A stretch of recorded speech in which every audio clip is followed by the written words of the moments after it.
बिस्मिल्लाहिर्रहमानिर्रहीम। अस्सलामुअलैकुम वरहमतुल्लाहि वबरकातुहू। रब्बि शरह ली सदरी व यस्सिर ली अमरी वहलुल उक़दतम मिन लिसानी यफ़क़हू क़ौली। दोस्तों, नमाज़ छोड़ने का अंजाम नमाज छोड़ने वाली चीज़ ही नहीं है। अगर हम एक मोमिन होने का दावा करते हैं तो हमारे ईमान की चाबी है नमाज। अगर हमारे ईमान में नमाज शामिल नहीं है तो हमारा ईमान मुकम्मल ही नहीं है।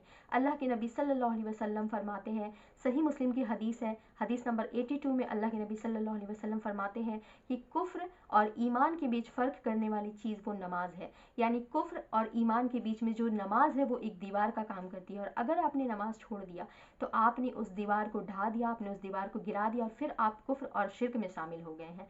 मुशरिकीन मक्का जो थे उनको भी ये बात पता थी कि जब तक हम नमाज पढ़ के, भले ही वो दिखलावे की नमाज़ पढ़ते थे, अल्लाह ताला उनकी नीयतों को बेहतर जानता है कि वो बाहर दिखलावे की नमाज़ पढ़ते थे और अंदर जाकर बुतों की पूजा करते थे, लेकिन उनको भी ये चीज़ पता थी कि अगर हम नमाज पढ़ेंगे नहीं लोगों के साथ, जो ईमान वाले हैं उनके साथ अगर हम नमाज में शामिल नहीं होंगे तो हमें मोमिन में काउंट नहीं किया जाएगा, हमें मुसलमानों में काउंट नहीं किया जाएगा, और सबको ये बात पता चल जाएगी कि हम कुफ्र और शिर्क करते हैं और हम बुतों की पूजा करते हैं। इसलिए वो दिखलावे के लिए नमाज में शामिल हुआ करते थे।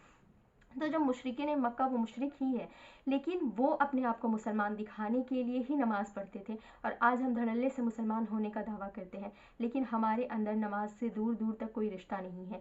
कहीं बीमार पड़ गए तो नमाज़ छूट गई, अगर पार्टी शादी में जाना हुआ नमाज़ छूट गई, कहीं शॉपिंग करने जाना हुआ तो नमाज़ छूट गई।